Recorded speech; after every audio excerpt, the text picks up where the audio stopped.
আলহামদুলিল্লাহ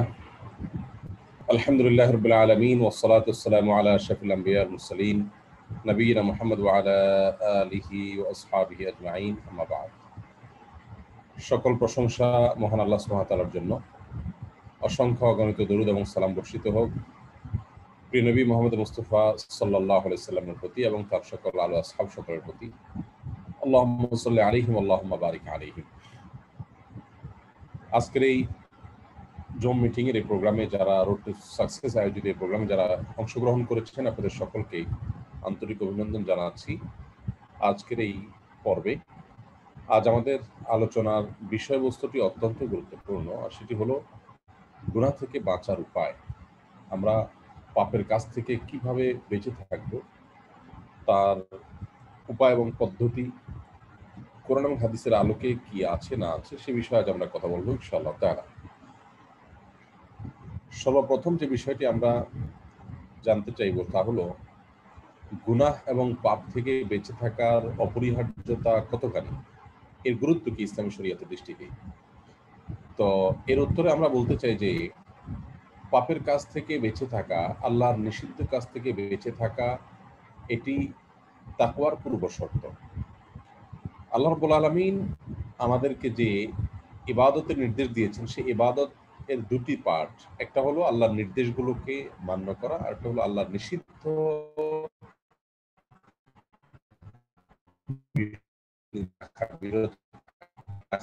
এটাকে আমরা গুনাহ থেকে বেঁচে থাকার কথা বলছি। তো কোরআনে হাকিমে বিভিন্ন জায়গায় আল্লাহ রাব্বুল আলামিন আমর বিল মারুফ এবং নাহি আনিল মুনকারের কথা বলেছেন, যার অর্থ এই একই, অর্থাৎ সৎ কাজের আদেশ দেওয়া এবং অসৎ কাজ থেকে বাধা প্রদান করা। নবী করিম সাল্লাল্লাহু আলাইহি সাল্লাম বলেছেন যে সম্ভব সেই নির্দেশকে মান্য করো, আর যখন কোনো নিষেধ করি তোমাদেরকে সেখান থেকেও তোমরা বেঁচে থাকো যতটুকু তোমাদের সাধ্য কুলায়। আমাদের সমাজে সাধারণ মনে করেন যেমন সাদাকা করলেন, যাকাত দিলেন, জিকির আজকার করলেন, ইতিবাচক সমস্ত কাজগুলো করলেন, এগুলোকে শুধুমাত্র ইবাদত অনেকে মনে করেন, অথচ ইবাদত শুধুমাত্র এগুলোর নাম নয়। এর পাশাপাশি নিষিদ্ধ বস্তু থেকে বেঁচে থাকাটাও ইবাদত, বরং কোনো কোনো ক্ষেত্রে এটা বড় ইবাদত। তাকওয়া শব্দের অর্থই হলো মূলত তা থেকে বিরত থাকা, পাশাপাশি আদিষ্ট বিষয়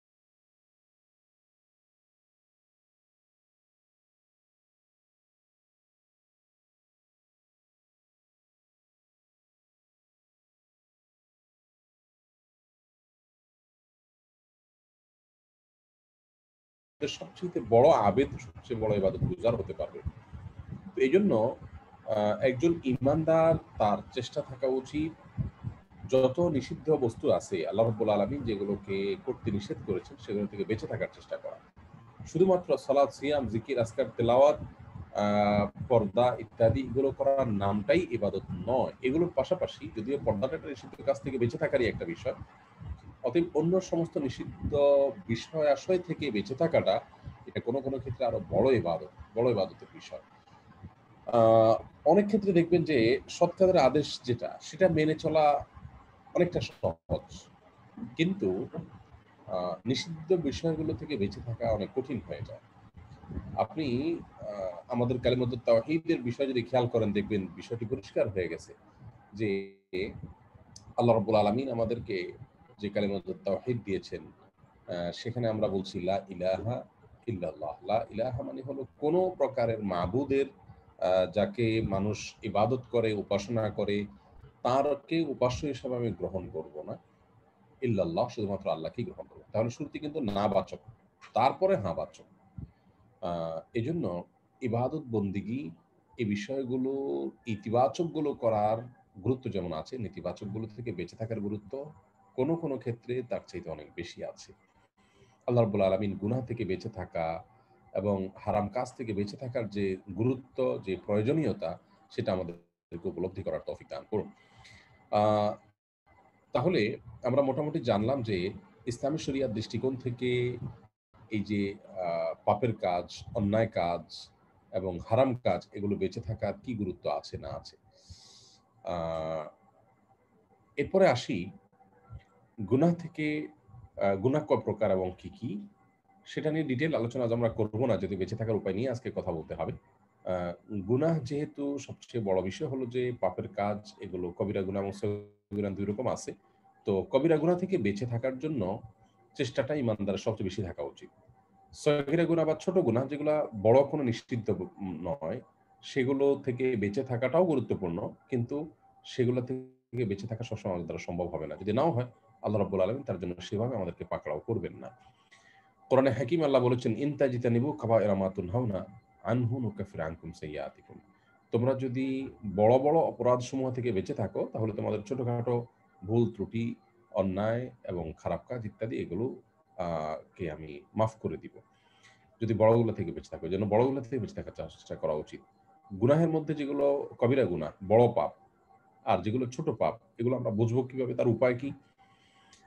এ নিয়ে অনেক রকমের কথাই স্কলারদের কাছ থেকে বর্ণিত হয়েছে। তার মধ্যে থেকে সবচেয়ে প্রসিদ্ধ এবং মোটামুটি গ্রহণযোগ্য হলো যে মতটি, তা হলো যেই পাপের কাজ বান্দা করলে, যে পাপের কাজের কথা কোরআন এবং হাদিসে উল্লেখ করার পাশাপাশি সেটার শাস্তি হিসেবে শক্ত কোনো শাস্তির কথা বলা হয়েছে দুনিয়াতে কিংবা আখেরাতে, সেটা হলো মহাপাপ, বড় অপরাধ। সতর্ক করা হয়েছে খুব কঠোর ভাষায়। আল্লাহ রাব্বুল আলামিন ধমক দিয়েছেন। এগুলো হলো আপনার কি বলে এটাকে, আহ, সেই পাপ, যে পাপগুলোকে বড় গুনাহ বলা হয়, কবিরা গুনাহ বলা হয়। আর সগীরা গুনাহ বলা হয় যেগুলো করতে নিষেধ করা হয়েছে, কিন্তু সেটার জন্য দুনিয়াতে কোনো শাস্তি, দণ্ড আরোপ করা হয়নি।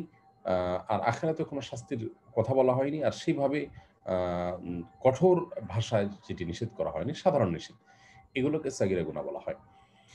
তো যাই হোক, এই সগীরা গুনাহ হোক আর কবিরা গুনাহ হোক, সব ধরনের গুনাহ বা পাপ থেকে বেঁচে থাকা, এটা ইমানদারের অত্যন্ত গুরুত্বপূর্ণ একটি দিক। আমি আবারও বলছি, এই যুগে অনেকেই দেখবেন নামাজ রোজা করতে পারেন, হজ জাকাত করতে পারেন, দান সদকা করেন, জিকির আজকার আছে যেগুলো নিষেধ করেছেন, সেগুলো থেকে বেঁচে থাকতে পারেন না। ধরুন দান করেন কিন্তু হারাম উপার্জন করছেন। তিনি হয়তো নামাজ পড়ছেন, কিন্তু অন্যদিকে গালমন্দ করছেন, যেটা করতে নিষেধ করা হয়েছে। তিনি হয়তো আপনার দান সদকা করছেন, যাকাত দিচ্ছেন, কোরবানি করছেন, অথচ আপনার তিনি হারাম ফিল্ম দেখছেন, সেগুলো থেকে বেঁচে থাকতে পারছেন না। তো এইজন্য আ নবী করিম সাল্লাল্লাহু আলাইহি সাল্লাম বলেছেন যে, হুফফাতিল জান্নাতু বিল মাকারিহ। জান্নাতের চতুর্পাশটাকে আ অপছন্দনীয় কর্মকাণ্ড দিয়ে ঘেরাও করে রাখা হয়েছে, যে কাজগুলো করতে মানুষের ভালো লাগে না। আর হুফফাতিন নারু, আ আর এর বিপরীতে জাহান্নামকে বেষ্টন করে রাখা হয়েছে এমন সব কর্মকাণ্ড দিয়ে, যা করতে মানুষ খুব বেশি আগ্রহী হয়, অথচ আল্লাহ নিষেধ করেছেন। সেগুলো দিয়ে আল্লাহ জাহান্নামকে বেষ্টন করে রেখেছেন। কেউ যদি সে কাজগুলো করে, তাহলে বেষ্টনী ভেঙে সে জাহান্নামে চলে যায়। আর এই কারণে আ আল্লাহ তাআলার আদিষ্ট বিষয়গুলোকে বেঁচে থাকার যে গুরুত্ব আছে, সেটার পাশাপাশি হারাম গুলো থেকে, নিষিদ্ধ বিষয়গুলো থেকে বেঁচে থাকার জন্য আপ্রাণ চেষ্টা থাকা উচিত একজন ইমানদার। আল্লাহ তাআলা আমাদের সবাইকে সেই তৌফিক দান করুন। আমরা যেন হারাম এবং নিষিদ্ধ বিষয়াশয় থেকে বেঁচে থাকার জন্য আপ্রাণ চেষ্টা করতে পারি এবং এটার উপর যেন আমরা অটল এবং অবিচল থাকতে পারি। আল্লাহর কাছে আমরা সেই তৌফিক কামনা করি, সেই আ সাহায্য আল্লাহ তাআলার কাছে আমরা চাই। আ তাকওয়া প্রসঙ্গে একটা কথা, অর্থাৎ পাপের কাছ থেকে বেঁচে থাকার যে গুরুত্ব, এটা বোঝার জন্য একটা আম হাদিসের অংশবিশেষ উল্লেখ করতে চাই। আ একজন সিনিয়র সাহাবীকে একজন জিজ্ঞাসা করলেন যে, তাকওয়া কাকে বলা হয়? আল্লাহ ভীতি, আ পরহেজগারি। পরহেজগার যে বলে আমরা ফার্সিতে শব্দটা, তার অর্থই হলো বেঁচে থাকা। মানে পাপের কাছ থেকে বেঁচে থাকা। তো এটা কাকে বলা হয়? একজন সাহাবীকে জিজ্ঞাসা করার, তিনি বললেন, দেখো, তাকওয়া বলা হয়, তুমি একটা উম মাঠ পার হয়ে যাচ্ছ, মাঠের অপর প্রান্ত হলো তোমার গন্তব্য। তুমি সেই জায়গাটা যেতে চাচ্ছ। সেই মাঠ বা সেই আ জায়গাটা, সেখানে প্রচুর পরিমাণে আ এমন কিছু বৃক্ষ আছে যেগুলোতে কাঁটা আছে। সেই কাঁটাগুলো বৃক্ষের নিচে পড়ে আছে। তুমি সেই মাঠটা পার হওয়ার সময় নিশ্চয়ই অনেক সচেতনতার সাথে পা ফেলে, ফেলে সামনে অগ্রসর হওয়ার চেষ্টা করবে। কোনোভাবে যদি তোমার পায়ে কোনো একটি কাঁটা বিদ্ধ হয়ে যায়, তাহলে তুমি কি করবে? সেই কাঁটাকে খুলে ফেলে দিয়ে আবার সামনের দিকে আরো সতর্ক হয়ে চলার চেষ্টা করবে। এভাবে তুমি চলতে থাকবে এবং যত বেশি কাঁটাবিদ্ধ হবে, তত বেশি তুমি সিরিয়াস হবে এবং আরো বেশি সতর্ক হবে সামনে চলার জন্য। এভাবে তুমি যদি যেতে পারো, তাহলে তোমার অপর প্রান্তে, তোমার গন্তব্যে তুমি যেতে পারবে। ঠিক একইভাবে জান্নাত আমাদের গন্তব্য। আমরা সেদিকে অগ্রসর হচ্ছি। দুনিয়ার এই গোটা জীবনটা আমাদের, এটা হলো একটা মাঠের মতো। এই মাঠ যদি আমরা কাঁটার আঘাত থেকে এই মাঠে নিজেকে বাঁচিয়ে রেখে যদি আমরা অতিক্রম করে যেতে পারি, তাহলে মূল গন্তব্য জান্নাতে যেতে পারবো। এটার নামই তাকওয়া, এটার নামই গুনাহ থেকে বাঁচা, এটার নামই হারাম থেকে বেঁচে থাকা, বিরত থাকা। অতএব সেই চেষ্টা, সেই প্রচেষ্টা, সেই সাধনা একজন ঈমানদারের থাকা উচিত। যে আমরা সকল নিষিদ্ধ বিষয় থেকে বাঁচবো। বাকি আমরা শতভাগ বেঁচে থাকবো তা নয়। কণ্টকাকীর্ণ জায়গা পার হতে গেলে পায়ে কাটা বিদ্ধ হবে, সেটাই স্বাভাবিক। কিন্তু বিদ্ধ যেন না হয় তার জন্য খুব সিরিয়াসনেসের সাথে সতর্ক থাকবো আমরা। আর যদি হয়ে যায় বিদ্ধ, তাহলে সেটাকে পা থেকে খুলে আমরা ফেলে দিব। এটাই হলো ঈমানের দাবি। আল্লাহ রাব্বুল আলামিন আমাদের সবাইকে সেইভাবে তাকওয়ার পথে, ঈমানের পথে, নেক আমলের সাথে, আমলে সালেহের সাথে চলার তৌফিক দান করুন। আমলে সালেহ বা সৎকর্ম শুধুমাত্র ইতিবাচক কাজ করা নয়, বরং কোনো কোনো ক্ষেত্রে নেতিবাচক কাজ থেকে বেঁচে থাকাটা এটি আরো বড় গুরুত্বপূর্ণ বিষয়। সবচেয়ে বড় আবেদ হওয়ার জন্য নবী সাল্লাল্লাহু আলাইহি ওয়াসাল্লামের সেই হাদিসটি আমরা মাথায় রাখবো যে, ইত্তাকিল মাহারিমা তাকুনু আবাদান নাস। গুনাহের কাছ থেকে বেঁচে থাকো, হারামের কাছ থেকে বেঁচে থাকো, সবচেয়ে বড় আবেদ হয়ে যাবে। আবারও বলছি, বারবার বলছি, এ যুগে ইতিবাচক নেক কাজ অনেকেই করতে পারেন। নামাজ রোজা করেন, আবার গীবত শিকায়াত করেন। যাকাত সদকা করেন, কিন্তু আবার ফিল্ম দেখেন, হারাম জিনিস দেখেন, ঝগড়াঝাটি করেন, গালমন্দ করেন, হারাম উপার্জন করেন, মানুষের হক নষ্ট করেন, মানুষের অধিকার লঙ্ঘন করেন, আল্লাহর অনেক নিষিদ্ধ কাজ করে ফেলেন। তো এটি হলো অত্যন্ত জঘন্য বিষয়। এগুলো থেকে বেঁচে থাকার জন্য যে হিম্মতের প্রয়োজন আছে, সেই হিম্মত আল্লাহ রাব্বুল আলামিন আমাকে, আপনাকে, আমাদের সবাইকে সেই তৌফিক দান করুন। এবারে আমাদের মূল পয়েন্টে আমরা যদি চলে যাই,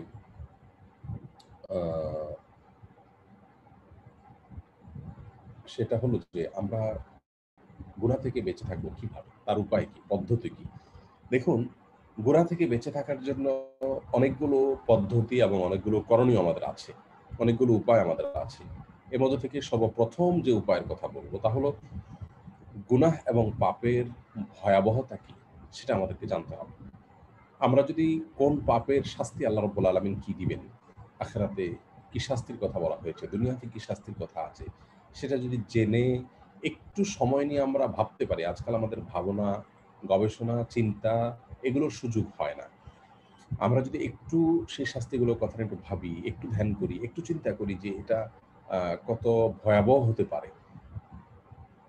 অর্থাৎ অপরাধের আ প্রায়শ্চিত্ত কি করা লাগতে পারে আমাকে, সেটা নিয়ে যদি আমরা ভাবি, চিন্তা করি, আ তাহলে ইনশাআল্লাহ বিইذনিল্লাহ গুনাহ থেকে বেঁচে থাকা আমাদের জন্য সহজ হবে। কোরআন এবং হাদিসে আমাদেরকে যে সতর্কবাণীগুলো করা হয়েছে যে, অমুক পাপের জন্য এই শাস্তি তোমাদেরকে দেওয়া হবে, অমুক অপরাধের জন্য এই গুনাহ তোমাকে, এই পরিমাণ দায় তোমাকে বহন করতে হবে, অমুক অপরাধের জন্য তুমি আল্লাহ রাব্বুল আলামিনের কাছে এই জবাবদিহি করতে হবে। দুনিয়াতে নবী সাল্লাল্লাহু আলাইহি ওয়াসাল্লামের জন্য এই শাস্তির ব্যবস্থা রেখেছেন। এটা যদি আমরা জানতে পারি, তাহলে কিন্তু সেটার উপরে আমাদের, সেই ব্যাপারে আমাদের সতর্ক থাকাটা অনেকখানি সহজ হয়ে যাবে ইনশাআল্লাহ বিইذনিল্লাহ। তাহলে গুনাহ থেকে বাঁচার জন্য সর্বপ্রথম করণীয় হলো গুনাহ এবং পাপের কাজগুলোর ভয়াবহতা কতখানি এবং তার পরিণাম কত ডেঞ্জারাস, সে বিষয়গুলোকে জানতে হবে। এগুলোকে আমরা যদি জানি, ইনশাআল্লাহ বিইذনিল্লাহ প্রথম কাজটা আমি সম্পন্ন করলাম, যা দ্বারা গুনাহ থেকে আমি বেঁচে থাকার চেষ্টা করব। সেই কাজগুলোর মধ্যে থেকে প্রথম কাজটা সম্পন্ন করলাম। আর এইজন্য মাঝে মধ্যে জাহান্নামের বিবরণ পাঠ করা, জাহান্নামের বর্ণনাগুলো পড়া, শোনা, কোরআন হাদিসে জাহান্নামের বিবরণ সম্পর্কে আপনি যখন জানবেন, এবং ওই যে শুধু জানলেই হবে না, শুধু শুনলেই হবে না, একটু ক্ষণিকের জন্য ভাবনার জগতে ডুবতে হবে, চিন্তা করতে হবে, আল্লাহর ভয় অন্তরে জাগরুক রাখতে হবে, ঈমানটাকে অন্তরে তাজা করতে হবে। দেখুন, আপনি যদি কোনো আ আ আগুন আপনার সামনে দেখেন, আপনি কিন্তু সেখানে হাত দিবেন না। কেন দিবেন না? কারণ আপনি জানেন যে এখানে হাত দিলে পরিণাম কি হবে? সেটা জানার কারণে কিন্তু আপনি সেখানে হাত দিবেন না। তো মানুষের মধ্যে যখন শুধু জানলেই হবে না, বিশ্বাসটা থাকতে হবে। আপনি আগুনে হাত দিলে যে আগুনে পুড়বে, এটা আপনি বিশ্বাস করেন এবং এটি আপনার কাছে একেবারে প্রমাণিত বিষয়। আপনি এটাকে অবিশ্বাস করার কোনো সুযোগ নেই। এমনভাবে বিশ্বাস করেন যে বিশ্বাসের কোনো সন্দেহ নেই যে আগুনে পুড়ে ফেলে। সেই জায়গা থেকে কিন্তু আপনি আগুনে হাত দিতে যাবেন না। আপনি নিজেকে বাঁচিয়ে রাখবেন। ঠিক একইভাবে গুনাহ এবং পাপের কাছ থেকে বাঁচিয়ে রাখার জন্য এই পাপের কাজের কি ক্ষতি হবে সেটা আমাদেরকে জানতে হবে, এবং শুধু জানলেই হবে না, ওই যে বললাম, ভাবনা করে, চিন্তা করে, আল্লাহ রাব্বুল আলামিন যে আহকামুল হাকিমিন, তিনি যে মহাসত্য এবং হক, তার কোনো কথাতে যে অসত্যের কোনো সম্ভাবনার লেশমাত্র নেই, তিনি আমাদেরকে জানিয়ে দিয়েছেন, আগে থেকে সাবধান করেছেন। সে বিষয়গুলোকে আমাদের ভেতরে যদি আমরা রপ্ত করতে পারি, ধারণ করতে পারি, তাহলে ইনশাআল্লাহ ঈমান আমাদের মজবুত হবে, বিশ্বাস আমাদের গাঢ় হবে এবং এই যে আপনার আ পাপের কাজ, এটা থেকে বেঁচে থাকা আমাদের সহজ হবে। তাহলে গুনাহের কাজ থেকে বেঁচে থাকার জন্য গুনাহের কাজগুলোর শাস্তি একটা ছোট্ট পরামর্শ হতে পারে। ফর এক্সাম্পল, আপনি কি, কি পাপ করে থাকেন? সেই পাপগুলোর একটা তালিকা করেন। আপনার মধ্যে গীবতের বদঅভ্যাস আছে, আপনার মধ্যে হারাম ফিল্ম দেখার বদঅভ্যাস আছে। এভাবে ৮, ১০ টা বা ২০ টা আপনি বদঅভ্যাসের তালিকা আপনি লেখেন। তালিকা লেখার পর আপনি সেখানে আ ইয়ে করেন, তালিকাগুলোকে লিখে এরপরে কোন অপরাধের কি, কি শাস্তি আছে সেটা আপনি সামনে, সামনে লেখেন। এক একটা চার্ট করে গীবত, তার অপরাধের শাস্তি কি, কি? এ সম্পর্কে নবী সাল্লাল্লাহু আলাইহি ওয়াসাল্লামের একেবারে সবচাইতে মৌলিক পয়েন্টে যে সতর্কগুলো তিনি করেছেন, সেই মানে আ পয়েন্টগুলোকে শুধু আপনি একত্র করেন। করেই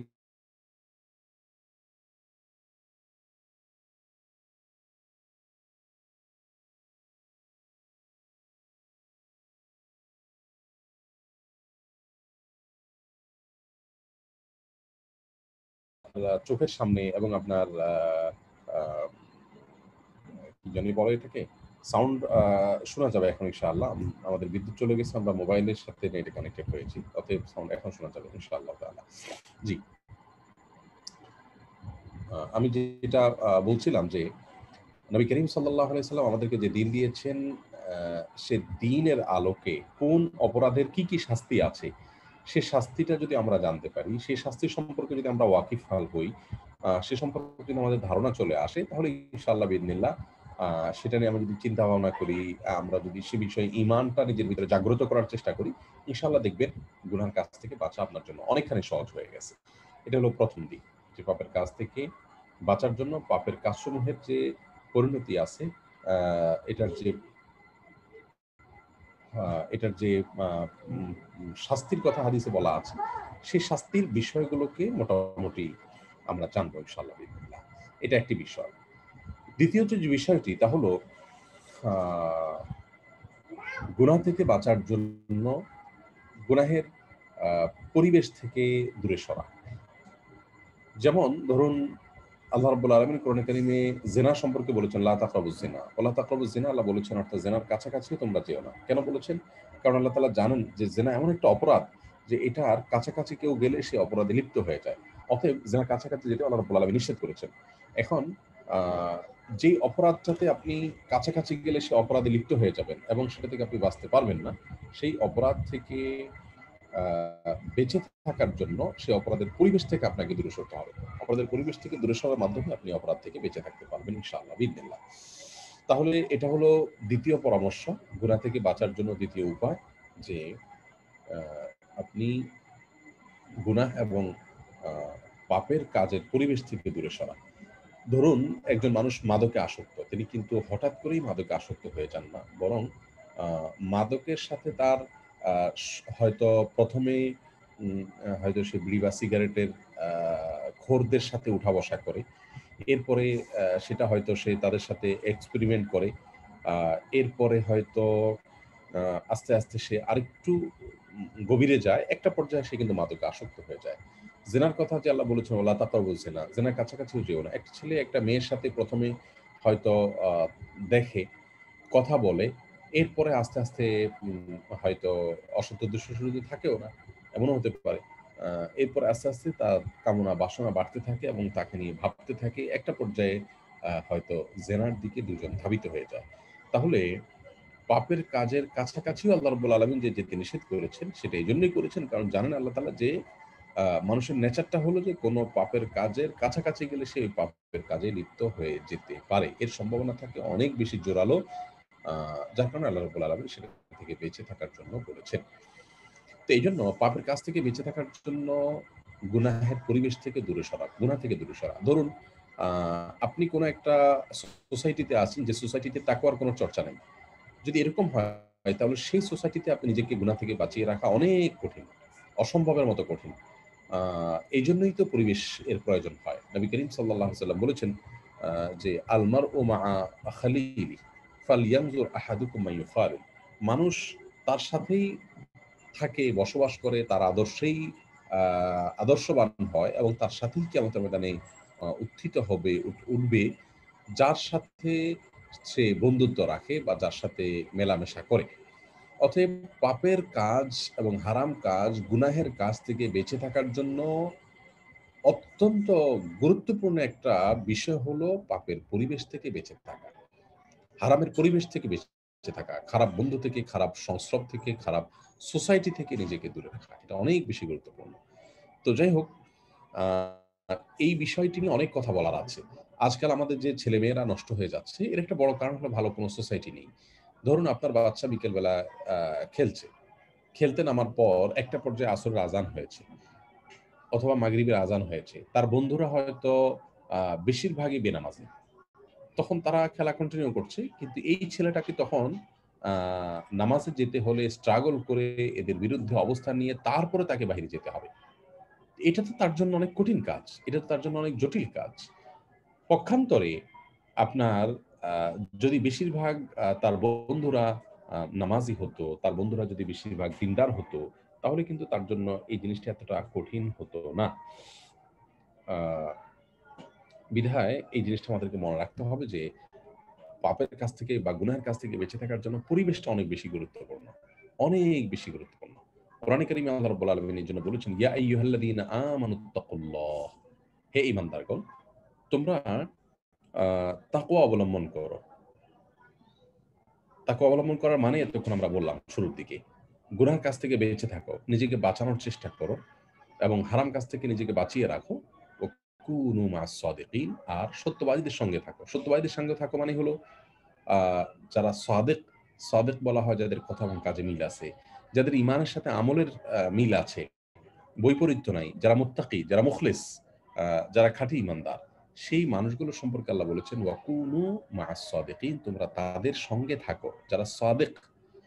তো এইজন্য আ যারা আল্লাহ রাব্বুল আলামিনের প্রতি ঈমান রাখেন, দ্বীনের প্রতি যাদের বিশ্বাস আছে, অটল আস্থা আছে, অবিচলতা আছে এবং নেককার, যারা হারাম থেকে বেঁচে থাকার জন্য যুদ্ধ করেন, স্ট্রাগল করেন, সিরিয়াস মুত্তাকি, তাদের সঙ্গে আপনি যত বেশি উঠা-বসা করবেন, আপনার ভিতরে তাদের চরিত্র, তাদের আদর্শ, তাদের আ উম আপনার ভালো গুণগুলো আপনার মধ্যে আসবে ইনশাআল্লাহ বিইذনিল্লাহ।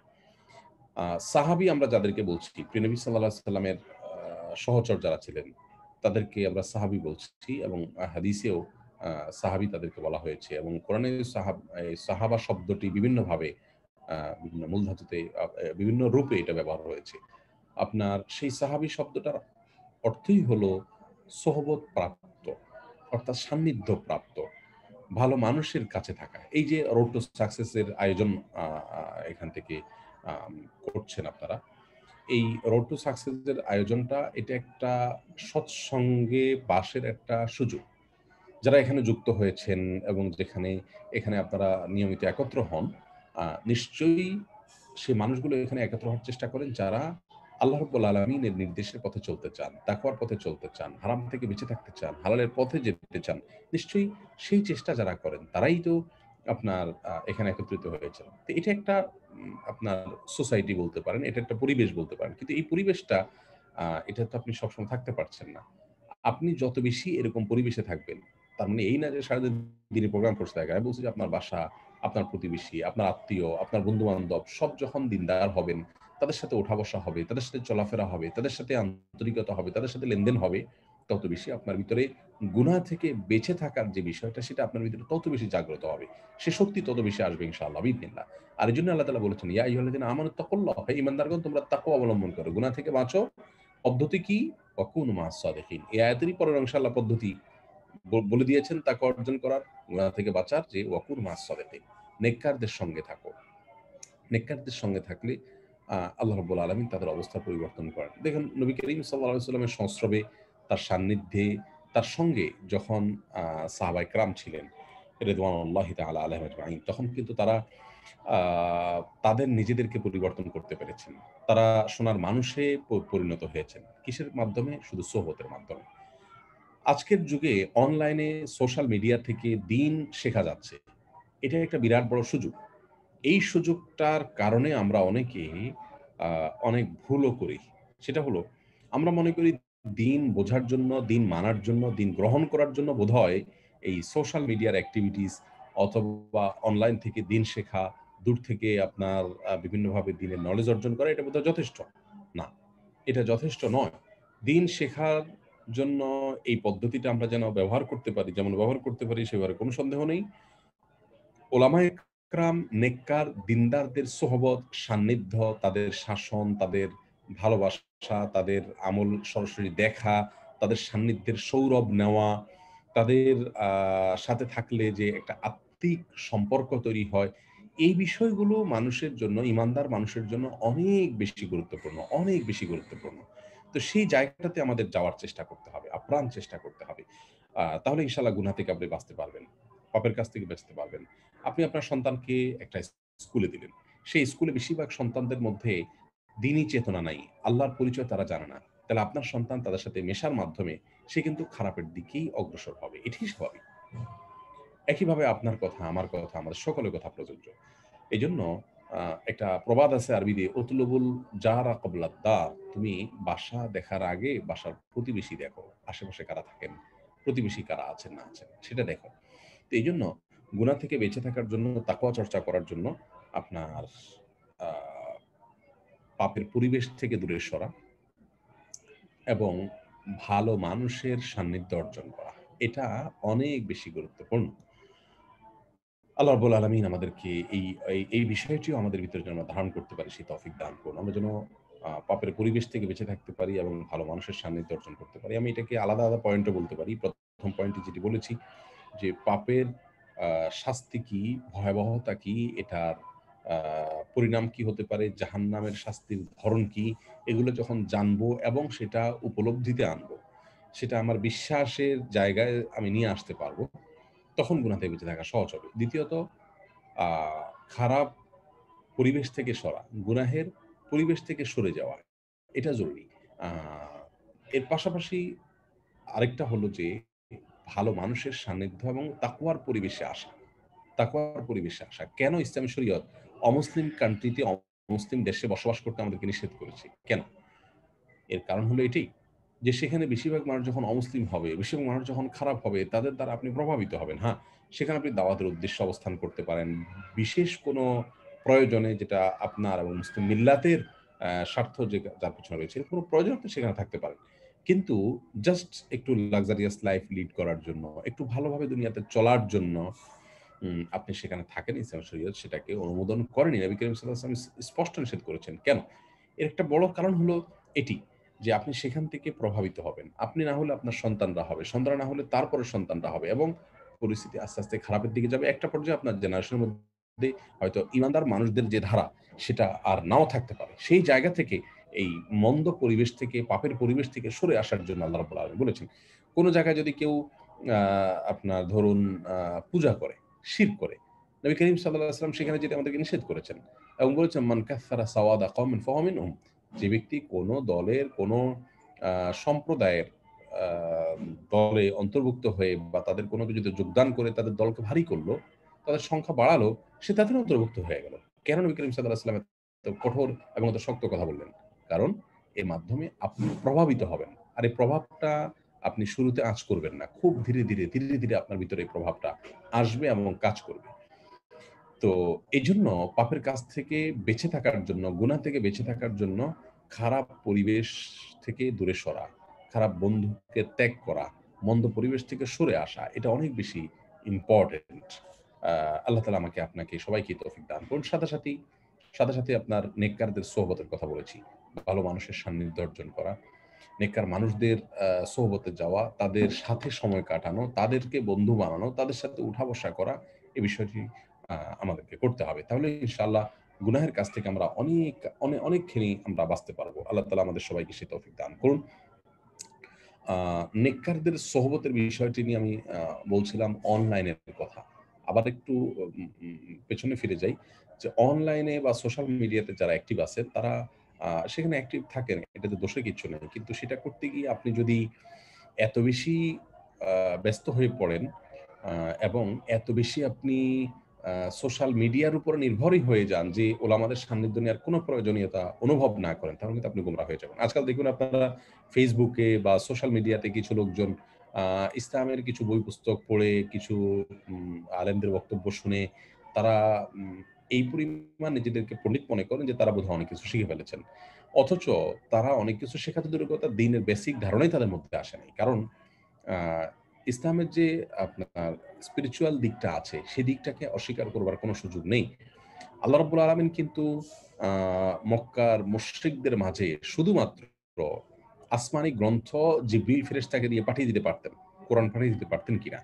ধরুন আসমান থেকে একজন ফেরেশতা নেমে এসে মক্কার কাবার ঘরের ছাদে আ নেমে এসে কোরআনটা রেখে মক্কাবাসীকে অনেক বড় চিৎকার দিয়ে একত্র করে তাদেরকে বলে আবার উপরে চলে যেতেন। এরকম করা যেত কিনা? এবং তাতে তো সাধারণ মানুষের জন্য এটা যে আল্লাহর পক্ষ থেকে আনিত, এটা যে আল্লাহর পক্ষ থেকে প্রেরিত, এটা বুঝতে আরো সুবিধা হতো। তাই না? এবং মক্কার মুশরিকরাও তো এরকম বলেছিল আ যে লাউলা নুজিলাল কুরআন জুমলাতান ওয়াহিদা। এই কোরআন কেন একত্রে নাজিল হয় না? কেন একজন ফেরেশতা এটা নিয়ে আসে না? কেন মুহাম্মদের উপর নাজিল হয়? সে তো আমাদের মতো একজন চলাফেরা করে।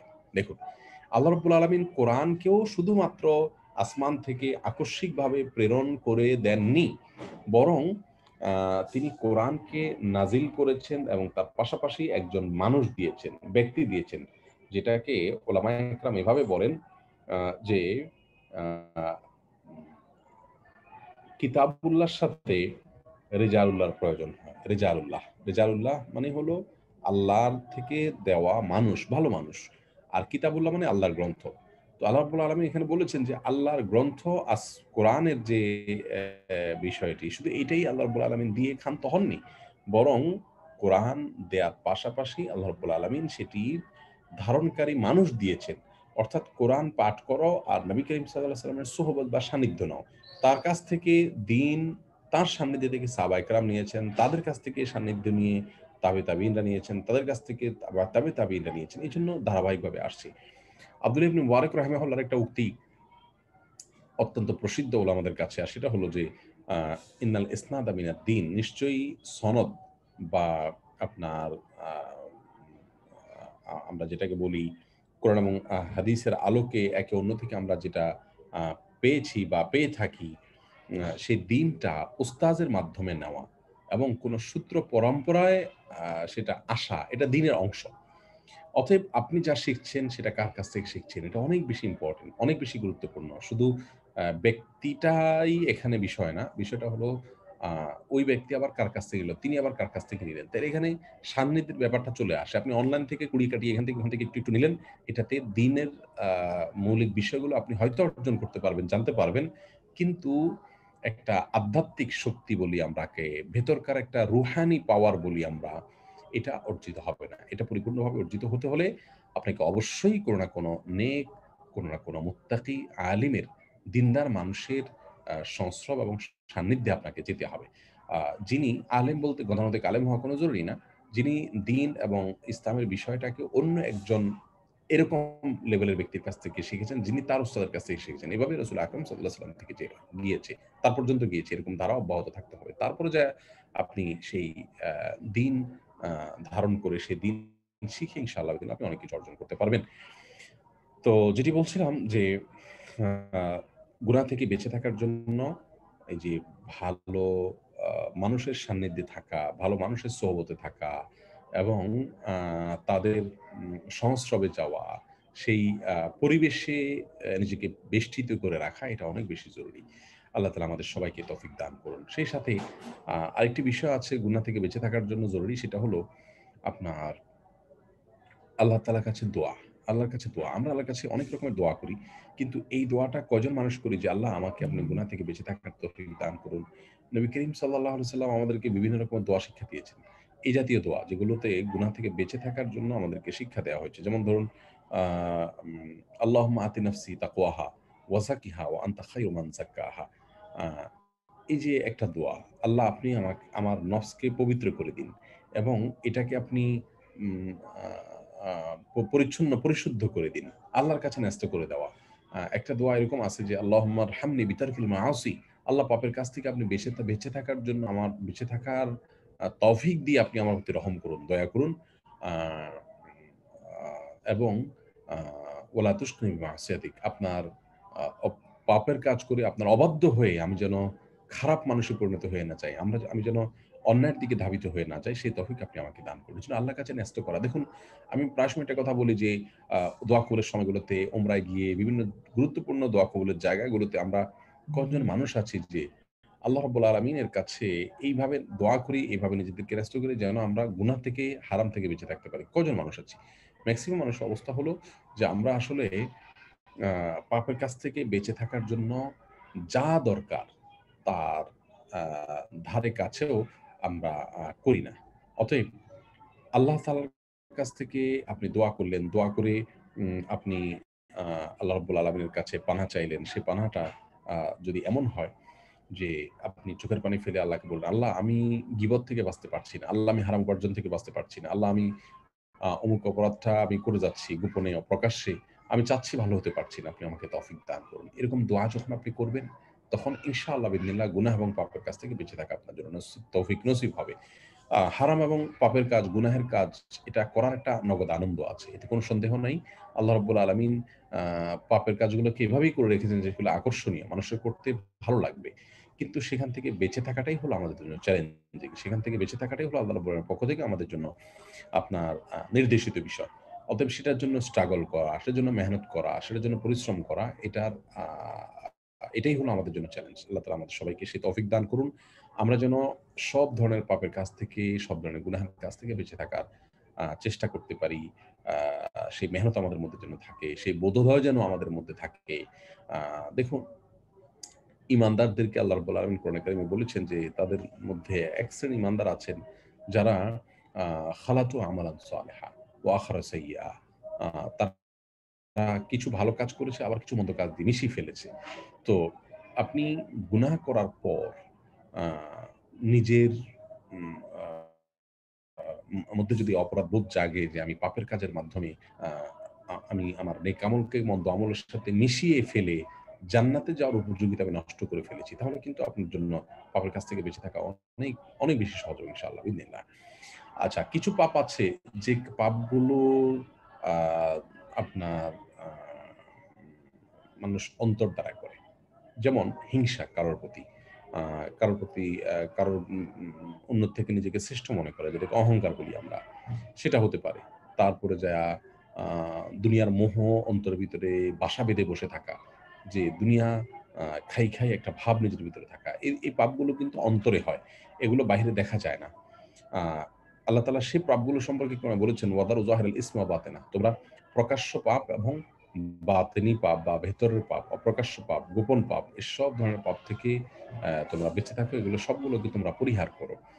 তো এই যে প্রকাশ্য পাপ আর গোপন পাপ, সব ধরনের পাপ থেকে বেঁচে থাকার জন্য স্বয়ং আল্লাহ রাব্বুল আলামিন আমাদেরকে নির্দেশ করেছেন, নসিহা করেছেন, নির্দেশনা দিয়েছেন। আ সেজন্য পাপের কাজ যেগুলো অন্তরের দ্বারায় হয়, অনেক সময় দেখা যায় একজন মানুষ বাহ্যিক কোনো পাপ করে না। কিন্তু তার অন্তরে হিংসা আছে, অহংকার আছে, দুনিয়ার মোহ আছে। আপনার আ মনে জেনা করেন, মনে বাজে চিন্তা করেন। এই কাজগুলো মানুষের অন্তরে কিন্তু হয়। সেগুলোর জন্য অন্তরকে পরিচ্ছন্ন করার জন্য বিশেষ উদ্যোগী হওয়া। অন্তর পরিচ্ছন্ন হয় কিসের মাধ্যমে? জিকিরের মাধ্যমে। আ মানুষ যখন কোন পাপের কাজ করে, অপরাধের কাজ করে, আপনারা জানেন একটা হাদিসে আসছে নবী করিম সাল্লাল্লাহু আলাইহি ওয়াসাল্লাম বলেছেন, "নুকিতাত নক্তাতান সাউদা।" কোন মানুষ যখন অন কোন ধরনের পাপের কাজে লিপ্ত হয়, তখন তার অন্তরে আপনার একটা কালো দাগ আ আ পড়ে যায়। সেই কালো দাগ যখন পড়ে যায়, তখন আরেকটা পাপের কাজ করার মাধ্যমে আরেকটা কালো দাগ পড়ে যায়। আরেকটা পাপের কাজ করার মাধ্যমে আরেকটা পাপের কাজ পড়ে যায়। এভাবে হতে তার অন্তরটা পরিপূর্ণ কালো হয়ে যায়। তখন সে অন্তর দিয়ে ভালো-মন্দ কোনো কিছু পরখ করার মতো কোনো ক্ষমতা তার আর থাকে না। তো এইরকম একটা জটিল এবং কঠিন পরিস্থিতিতে একজন ইমানদারের উচিত হয়, কর্তব্য হয় পাপের কাছ থেকে বেঁচে থাকার জন্য নিজের অন্তরটাকে আ আ জিকিরের মাধ্যমে পরিচ্ছন্ন করা। জিকিরের মাধ্যমে পরিচ্ছন্ন করা দরকার এবং চেষ্টা করা দরকার। আল্লাহ রাব্বুল আলামিন আমাদের সবাইকে সেই তৌফিক দান করুক। আমরা যেন সব ধরনের পাপের কাছ থেকে, গুনাহের কাছ থেকে বেঁচে থাকার জন্য আপ্রাণ চেষ্টা করি। উম আ এবং সব ধরনের গুনাহ থেকে বেঁচে থাকার জন্য আমাদের স্ট্রাগল যেন অব্যাহত থাকে। আমি একেবারে শেষ প্রান্তে চলে আসছি। আলোচনার। আমাদের নির্দিষ্ট সময় অবশ্য 50 পর্যন্ত কথা হওয়ার কথা ছিল, 50 বাজতে যাচ্ছে, যদিও আমরা কয়েক মিনিট পরে দেরি শুরু করেছিলাম। তো আমি সামারিগুলোকে আবার টেনে দিচ্ছি এবং আবারও স্মরণ করিয়ে দিচ্ছি। সর্বপ্রথম কথা হলো পাপের কাছ থেকে বেঁচে থাকার জন্য পাপ এবং হারাম কাজ, আল্লাহ নিষিদ্ধ কাজ, অপরাধ এগুলো থেকে বেঁচে থাকার গুরুত্ব আমাদেরকে আগে অনুধাবন করতে হবে, উপলব্ধিতে আনতে হবে। এটা হলো প্রথম কাজ গুনাহ থেকে বেঁচে থাকার জন্য। এবং সেই সাথে পাপের কাজগুলোর পরিণতি কি, শাস্তি কি, সেগুলোকে জানতে হবে এবং ঈমান জাগ্রত করতে হবে সে বিষয়ে। ঈমানে আনতে হবে, উপলব্ধিতে আনতে হবে। আ এটা হলো পাপের কাছ থেকে বেঁচে থাকার জন্য ১ম এবং প্রধান শর্ত, মৌলিক। দ্বিতীয় হলো পাপের কাছ থেকে বেঁচে থাকার জন্য পাপের পরিবেশ থেকে সরে আসতে হবে। অনেক সময় আপনি জানেন যে কোন পাপের কি প্রায়শ্চিত্ত আপনাকে করতে হবে, কি অপরাধ হবে, কিন্তু তারপরেও হয়ে যায়। কেন? ওই যে পরিবেশটা খারাপ। যে পরিবেশের কারণে আপনি চাইলেও আসলে পাপের কাছ থেকে বেঁচে থাকতে পারেন না। তো এই ধরনের পরিস্থিতি দেখা যায় যে আপনি চাইলেও অন্যায় কাজ থেকে, চাইলেও গুনাহের কাছ থেকে আপনি বেঁচে থাকতে পারছেন না।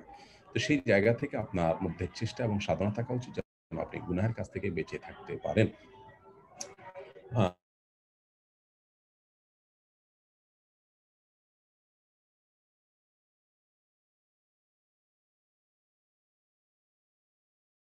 আ অন্যায়ের কাজ থেকে কাজ হলো আ গুনাহের জন্য এবং পাপের কাছ থেকে বেঁচে থাকার জন্য আপনার ৩য় কাজ হলো ভালো মানুষের সান্নিধ্যে যাওয়া বা নেককারদের সোহবতে যাওয়া। তাদের মাধ্যমে দিন নেওয়া, বোঝার চেষ্টা করা, সোহবতে থাকা। আ সোসাইটিটাকে আপনার দ্বীনি সোসাইটি হিসাবে গড়ে তোলার চেষ্টা করা বা দ্বীনি সোসাইটি, তাকওয়ার সোসাইটিতে নিজেকে রাখার চেষ্টা করা। সেটা নিজের সন্তানের জন্য, নিজের জন্য, সবার জন্য। আজকাল এই পয়েন্টটি অনেক বেশি গুরুত্বপূর্ণ। বহু মা-বাপ স্ট্রাগল করে যাচ্ছেন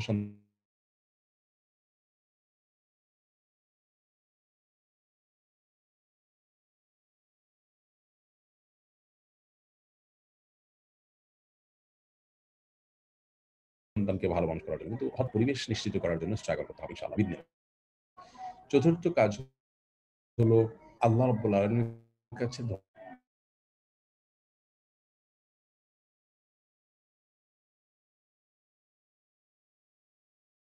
নামাজের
আসসালামু আলাইকুম রহমতুল্লাহ।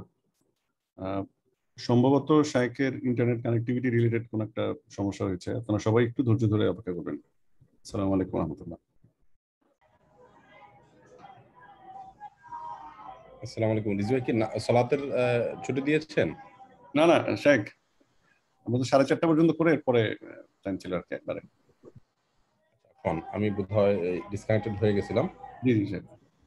জি, জি। আমরা কি তাহলে বিরতি ছাড়া টানাই চলে যাব না? শাইখ প্রশ্নোত্তর পর্বটা শেষ করে একবারে। ঠিক আছে ইনশাআল্লাহ। ইনশাআল্লাহ। তাহলে প্রশ্নোত্তর শুরু করব আমরা। শাইখ আমি ওই আপনার হোয়াটসঅ্যাপে একটা পিডিএফ ফাইল শেয়ার করেছি, ওই প্রশ্নোত্তরগুলো আর কি লিখিত। আচ্ছা তাহলে কি আমরা ওগুলো দেখব? জি শাইখ দেখুন। আচ্ছা ঠিক আছে ইনশাআল্লাহ। আলহামদুলিল্লাহ। প্রশ্নোত্তর এর আগে আমাদের আলোচনাটার এন্ডিংটা খুব ভালো করে হয় নাই। পয়েন্টগুলো আমি আবারও এক নজরে প্রথমত গুনাহ থেকে বেঁচে থাকার জন্য গুনাহ এবং পাপের প্রায়শ্চিত্ত সম্পর্কে ভালোভাবে জানা, ধারণা নেওয়া। আর দ্বিতীয়ত হলো পাপ এবং হারাম কাজ যেগুলোর সাথে আমি সম্পৃক্ত আছি, কোনটার কি, কি শাস্তি আছে সেগুলো জানা এবং সেগুলোকে নিজের উপলব্ধিতে আনা, ঈমান সেগুলোর প্রতি আনা। আ এই এটা হলো ১ম কাজ। দ্বিতীয় কাজ হলো গুনাহের পরিবেশ থেকে সরে আসা।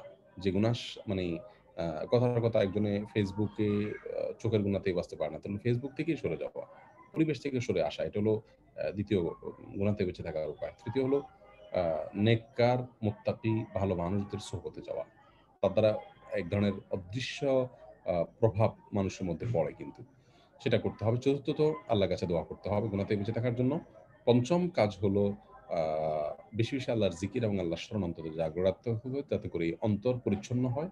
আ গুনাহের কারণে অন্তরে যে দাগ পড়ে যায় সে দাগটা সরে যায় এবং এর মাধ্যমে অন্তরের গুনাহগুলো থেকেও আমরা বেঁচে থাকতে পারবো ইনশাআল্লাহ। তাহলে এই ৫ টা কাজ আমরা মোটামুটি করলে গুনাহ থেকে বেঁচে থাকা আমাদের জন্য সহজ হবে ইনশাআল্লাহ বিইذনিল্লাহ। আমি এন্ডিং করার আগেই ডিসকানেক্টেড হয়ে গেছিলাম। সেজন্য আবার একটু শুরু থেকে পয়েন্টগুলো বলে দিলাম। আল্লাহ তাআলা আমাদের সবাইকে আমলের তৌফিক দান করুন। প্রশ্নোত্তরের পালায় আমরা চলে যাচ্ছি। শুরুতে যে প্রশ্ন দেখতে পাচ্ছি সেটা হলো, আমি অবিবাহিত মেয়ে গত ৭ মাস যাবৎ সওম রাখছি। নিজের নফসকে গুনাহমুক্ত রাখতে আর কি, কি উপায় গ্রহণ করতে পারি? আল্লাহ রাব্বুল আলামিন সহজ করুন। সিয়াম এর পাশাপাশি আ আপনার আ সাধারণত আ বেপর্দা ছেলেদের থেকে নিজেকে যতটা দূরে রাখা যায় সেটা ফেসবুকে, অনলাইনে, অফলাইনে বিভিন্নভাবে। তত বেশি ইনশাআল্লাহ নিজের চরিত্রকে হেফাজতে রাখা সহজ হবে। তত বেশি নিজেকে গুনাহ থেকে মুক্ত রাখা সহজ হবে ইনশাআল্লাহ বিইذনিল্লাহ। যত আপনি আ করতে পারবেন, নিজেকে যত বেশি আপনি আ হারাম, ওই যে বললাম হারামের পরিবেশ থেকে দূরে সরিয়ে রাখা, সেটা যত বেশি করতে পারবেন তত বেশি আপনি হারাম থেকে বেঁচে থাকাটার আ আ আপনার জন্য সহজ হবে ইনশাআল্লাহ বিইذনিল্লাহ। অতএব আপনি আ নিজের চরিত্রকে হেফাজত করবার জন্য উম হারামের পরিবেশ থেকে আপনার গুনাহ হতে পারে সেরকম স্কোপ থেকে নিজেকে বাঁচিয়ে রাখবেন। ছেলেদের থেকে নিজেকে দূরে সরিয়ে রাখবেন। আর বিবাহের জন্য প্রয়োজনীয় সকল ব্যবস্থা এবং পদক্ষেপ নিবেন। আ এখানে অনেক দীর্ঘ আলোচনা করা যায় কিন্তু সেটা করার সুযোগ নাই। অনেক সময় দেখা যায় যে মা-বাবা দিতে চান না। তাহলে সেক্ষেত্রে মা-বাবার মধ্যে দ্বীনি চেতনা জাগ্রত করা। এরপরেও যদি নিজে গুনাহে লিপ্ত হয়ে যাবেন মনে হয়, অথচ মা-বাবা অহেতুক দেরি করছেন অথবা দুনিয়াবি কারণে দেরি করছেন, তাহলে সেক্ষেত্রে দিনদার কোনো বিশ্বস্ত মানুষের আপনার তত্ত্বাবধানে থেকে তার মাধ্যমে তাকে অভিভাবক বানিয়ে নিজের বিয়ের বিষয়টিকে ফায়সালায় নিয়ে আসা।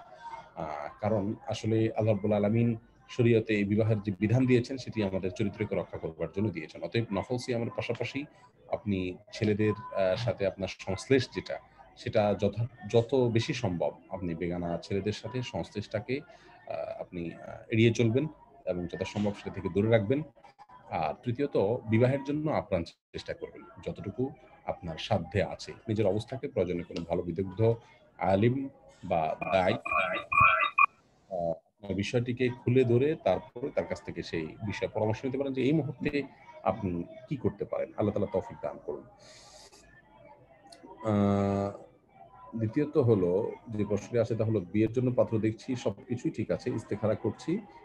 কিন্তু মন অগ্রসর হচ্ছে না। গুনাহ থেকে বাঁচতে বিয়েটাও খুব জরুরি। এমত অবস্থায় আমি কি করতে পারি? উম এটা বোধহয় কোনো ছেলে প্রশ্ন করেছেন। আ অথবা মেয়ে হতে পারে। দুঃখিত। জি, বিয়ের জন্য পাত্র দেখছেন। সবকিছু ঠিক আছে, ইস্তেখারা করছেন। কিন্তু মন অগ্রসর হচ্ছে না। আ দেখুন, নবী করিম সাল্লাল্লাহু আলাইহি সাল্লাম বলেছেন, যখন তোমরা এমন কাউকে পাও যার দিনদারির ব্যাপারে তোমরা আ দিনদারিটাকে সন্তোষজনক মনে করো, তাহলে সেক্ষেত্রে আর দেরি করো না বিবাহের ব্যাপারে। যদি দেরি করো তাহলে পৃথিবীতে ফাসাদ সৃষ্টি হবে এবং নানা ধরনের সমস্যা এবং ব্যত্যয় দেখা দিবে। তো সেগুলো থেকে বেঁচে থাকার জন্য আ উম বিবাহে আবদ্ধ হয়ে যাও এবং আ মানে মোটামুটি দিনদারির ব্যাপারটা যদি এবং আচার-আচরণের ব্যাপারটা, আখলাকের ব্যাপারটা যদি সন্তোষজনক হয়, তাহলে তোমরা এটি করে ফেলো। তো এইজন্য আমাদের একটা ব্যাপার হলো যে বাছাই করতে করতে করতে করতে শেষ পর্যন্ত দেখা যায় এমন একটা বয়সে চলে যায়, এরপর আসলে বিবাহ আর জন্য আসেই না। পাত্র পাত্রী উভয় পক্ষেই এই সমস্যা দেখা যায়। তো এটা করা উচিত না। বরং শুরুর দিকেই দিনদারি, প্রাথমিক লেভেলের দিনদারি এবং আপনার কি বলে এটাকে আ আখ আ তার আখলাক, এই ২ টা বিষয় যদি নিশ্চিত হয় তাহলে ইনশাআল্লাহ আ আ সেখানে মানে বিবাহ করা উচিত। ইস্তেখারার বিষয় যেটা বলছেন যে মন আগায় না। আ অনেক সময় আ সূচিবায়ুর রোগের লোক থাকে। যে তার মনে আপনার আ কোনো একটা সাইড নেয় না এবং আ সবসময় সে আপনার ধোঁয়াশার মধ্যে পড়ে থাকে। এক ধরনের সন্দেহের মধ্যে, দোদুল্যমনার মধ্যে পড়ে থাকে। এটা কিন্তু এক ধরনের রোগ, মানসিক রোগ। তো সে রোগ থেকে নিজেকে সরানো উচিত এবং দূরে নিয়ে আসা উচিত এবং সূচিবায়ুকে কোনোভাবেই পাত্তা দেওয়া উচিত না। এ বিষয়ে দিনদার, মুত্তাকি, পরহেজগার আ কোনো মুরব্বি থাকলে তাদের সাথে পরামর্শ করে খুব দ্রুত সিদ্ধান্ত নেওয়া উচিত। কারণ আ বিবাহটাকে আমরা যেভাবে দেখি, ইসলাম আসলে এইভাবে দেখে না যে একেবারে সিরিয়াস একটা মানুষের সাথে হওয়ার আগে আমি কি হবে কি না হবে অনেক ভাববো। আসলে বিবাহটাকে আমরা কঠিন করে ফেলছি। যার কারণেই আমরা গুনাহ থেকে বাঁচতে পারছি না। বিবাহটাকে সহজ করা, ইজি করা উচিত। পছন্দ হয়েছে, আল্লাহর উপর তাওয়াক্কুল করে শুরু করা উচিত। আর ইস্তেখারা মানে এই না যে মন সেদিকে যেতেই হবে তারপর আমি করব। আ আমার যেটা মোটামুটি সন্তোষজনক মনে হবে আল্লাহর উপর তাওয়াক্কুল করে আমাকে ডিসিশন নিয়ে ফেলতে হবে। ইস্তেখারা মানে হলো আল্লাহর কাছে কল্যাণের দোয়া করা। আমার জন্য যদি কল্যাণের হয় আল্লাহই সহজ করে দিবেন। আর অকল্যাণ হলে আল্লাহ তাআলা দূরে রাখবেন ইনশাআল্লাহ। এর পরের প্রশ্নটা হলো, কয়েকদিন আগে একটা সিচুয়েশন হয়েছিল। আমরা গাজীপুর থেকে বাসায় ফিরছিলাম। পথে ড্রাইভার রাস্তা হারিয়ে ফেলায় আমাদের বাসায় পৌঁছতে মাগরিবের সালাতের টাইম পার হয়ে গেল। যদিও এত দেরি হওয়ার কথা ছিল না, আবার গাড়িতে অল্প বয়সী মেয়েরা ছিল, তাই গাড়ি থামিয়ে সালাত পড়া রিস্কি ছিল। আজ ফরজ সালাত আ আর ফরজ সালাত বাসায় পড়া যাবে না জানি, তাই গাড়িতে পড়ি নাই। বসে পড়া যাবে না, তাই গাড়িতে পড়ি নাই। আর পশ্চিম দিকে ফেরাও সম্ভব ছিল না। এমত পরিস্থিতিতে আমাদের কি করা উচিত ছিল? আ দেখুন, প্রথমত কথা হলো গাজীপুর থেকে আসার পথে কোনো না কোনো মসজিদ পড়ার কথা তো। আ যদি কোনো মসজিদ পড়ে, তাহলে সেক্ষেত্রে সে মসজিদে আপনারা গাড়ি থামিয়ে সালাত আদায় করতে পারতেন। অ্যা এবং মসজিদে আপনি নিরাপত্তার ভয়টা আমার মনে হয় করার কোনো কারণ আপাতত নেই বাহ্যিক দৃষ্টিকোণ থেকে। এবং মসজিদে মেয়েদের যদি সালাতের ব্যবস্থা নাও থাকে, আমি যেটা করি আমার পরিবারকে নিয়ে কোথাও গেলে এরকম যদি কোনো সময় আপনার সালাতে নিয়ে আপনার বিপাকে পড়ে যাই, তাহলে সেক্ষেত্রে মসজিদে নিয়ে যাই এবং মসজিদে অজুখানায় নিজে দাঁড়িয়ে কোনো একটা সাইডে তাকে অজু করাই এবং যেকোনো এক সাইডে তিনি বোরকা পরে ওই অবস্থায় তিনি সালাত আদায় করে নেন। তো এইটা করা আমার মনে হয় উচিত এবং আ এই দীর্ঘ পথের মধ্যে কোথাও না কোথাও মসজিদ অবশ্যই পাওয়া যাবে। খুঁজলেও পাওয়া যাবে, তাই না? অতএব সেই চেষ্টাটা অব্যাহত রাখা উচিত। আ যদি এমন হয় আল্লাহ না করুন যে মসজিদও পাওয়া যাচ্ছে না, আসলেই নাই। তো সেখানে খুব জমজমাট কোনো বাজারে, কোনো একটা জায়গাতেও, কোনো একটা দোকানে হলেও বলে একটু জায়গা নিয়ে কোনো রকম খরচটুকু অন্তত করে নেওয়া যায়। অর্থাৎ আপ্রাণ চেষ্টা করা আমার মনে হয় উচিত এবং যায়। বিকল্প বহু পথ আছে। ধরেন আপনি আ সফর থেকে আসছেন, আপনার পিপাসা লেগেছে এবং এত বেশি পিপাসা লেগেছে যে সেই পিপাসায় আপনি আ প্রাণ বের হওয়ার উপায়। আপনি তখন নিশ্চয়ই একটা বিকল্প বের করে নিবেন, তাই না? তো সালাদটা তো এরকম। কোন একটা বিকল্প বের করা নেয়া দরকার। যদি আমি যে বিকল্পগুলোর কথা বলছি এর একটাও আপনার নিরাপদ আ ছিল না। আসলেই নিরাপদ না এবং যথেষ্ট সংখ্যার যৌক্তিক কারণ আছে। তাহলে সেক্ষেত্রে তো এটা একটা ওযর। আল্লাহর ভয়ে মাফ করবেন। ইনশাআল্লাহ বিইذনিল্লাহ আশা করি এরকম সিচুয়েশন যদি হয়। হ্যাঁ, এরপরে যে প্রশ্ন দেখতে পাচ্ছি তা হলো ১-২ ফোঁটা পেশাব যদি কাপড়ে লেগে যায় এবং কাপড় পরিবর্তন করা সম্ভবপর না হয়, তাহলে কি সালাত আ কাজা করা যাবে? ১-২ ফোঁটা কাপড় লেগে গেলে, কাপড় পরিবর্তন করা না গেলে আপনি সালাত পড়বেন কিনা? উত্তর হলো যেই জায়গায় ১-২ ফোঁটা লেগেছে, সে জায়গা যদি আপনি ফাইন্ড আউট করতে পারেন যখন লেগেছে, সাথে, সাথে ওই কাপড়ের ওই অংশটাকে ধরে একটু পানি দিয়ে একটু ডলে ধুয়ে ফেলবেন। ব্যাস শুধু ওই অংশটাকে হাত দিয়ে ধরে ধুয়ে ফেললে আপনার কাপড় পাক হয়ে গেল। পুরো কাপড় পরিবর্তন করা এটা তো জরুরি না। ওই অংশটা ধুলেই চলবে। এগুলো ১ম কথা। ২য় কথা হলো যে যদি আ কাপড় আপনি ওই অংশটাও ধোয়ার সুযোগ পান নাই। এমন হয় যে ওটা হারিয়ে গেল। লেগেছিল কিন্তু ধোবেন কিন্তু এর মধ্যে আর দেখতে পাচ্ছেন না। তাহলে যে অংশটাকে সন্দেহ হয় যে এর মধ্যেই থাকবে তো ওই অংশটা ধুয়ে ফেলবেন। প্রয়োজনে সামান্য অংশ ভিজা থাকবে কিছুক্ষণের মধ্যে শুকায় যাবে, এই তো। এটা তো কঠিন কিছু না। আর যদি এমন হয় যে লেগেছে, আপনি পরে জানতে পেরেছেন, এখন কোথায় লেগেছে, কোথাও সেটা সন্দেহ অনুমান করেও বের করার কোনো সুযোগ নেই। পুরো কাপড়ের যেকোনো জায়গায় হতে পারে। এ এরকম পরিস্থিতি যদি হয়, তাহলে সেক্ষেত্রে ইমাম আবু হানিফা রাহিমাহুল্লাহর যে গবেষণা এবং মাযহাব, সেটি অনুযায়ী কারোর আ শরীরে বা কাপড়ে যদি নাপাক লাগে, সেই নাপাকটা যদি হয় ১ দিরহামের কম। ১ দিরহাম মানে ধরেন আম কি বলা যায়? ৳১ র কয়েন বলতে পারেন। এটার চাইতেও কম যদি থাকে, তাহলে ওটা নিয়ে নামাজ পড়া যায়।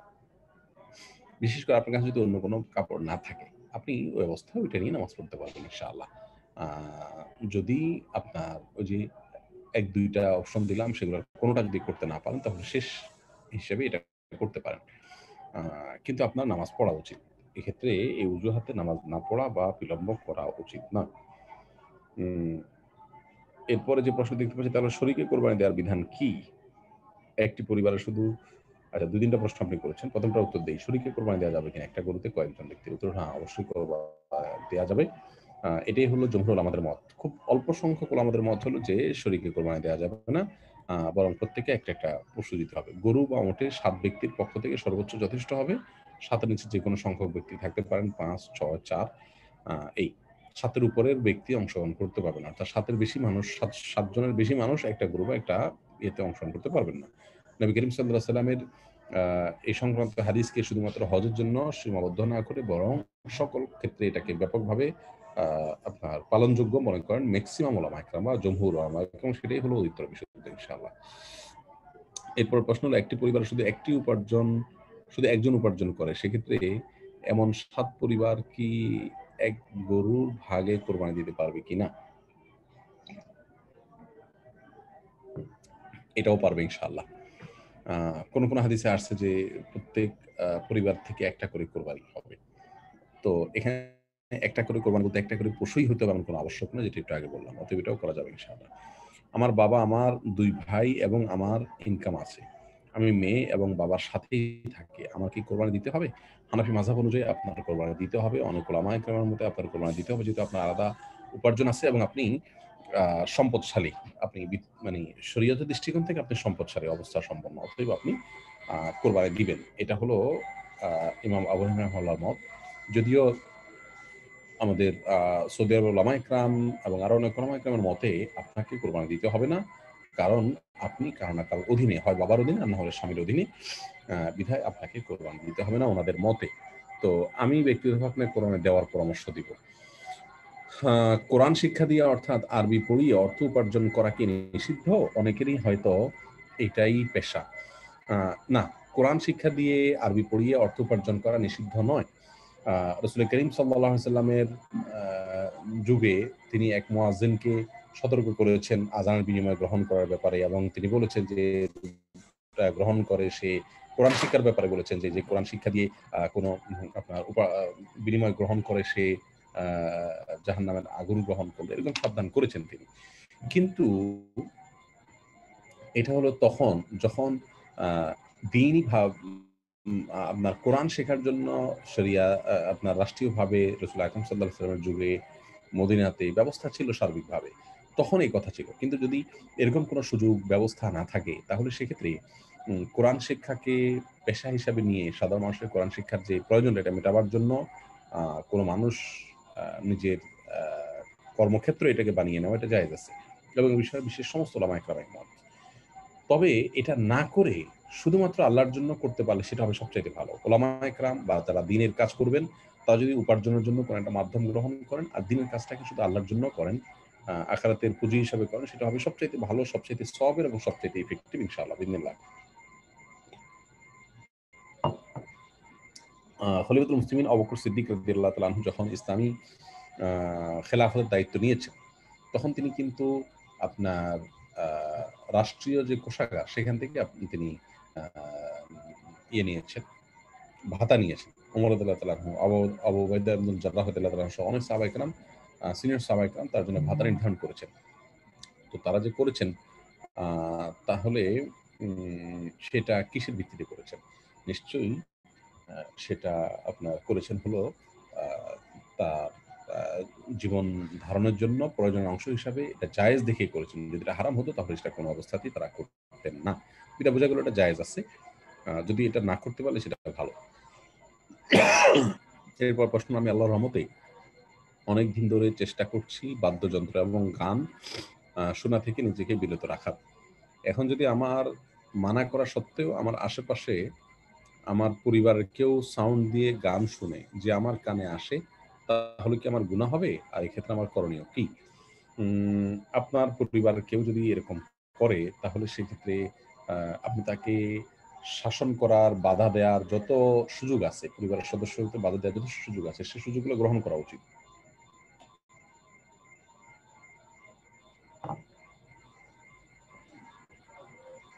সেই সুযোগগুলো গ্রহণ করা উচিত এবং আপনি তাকে সেভাবে বাধা দেওয়া উচিত। এরপরেও যদি সে আপনার কথা না শুনে এবং আপনার উপরে অবিচারমূলকভাবে জোর করে সাউন্ড দিয়ে গান শুনে, তাহলে ইনশাআল্লাহ আপনার কোনো গুনাহ হবে না।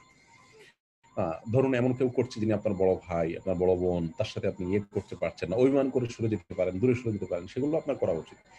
কোনোটাতে যদি আপনি তাকে বিরত রাখতে না পারেন এবং আপনার জন্য সরে যাওয়ারও, অভিমান করে যাওয়ারও বিকল্প কোনো ব্যবস্থা না থাকে, তাহলে ইনশাআল্লাহ আপনার কোনো গুনাহ হবে না।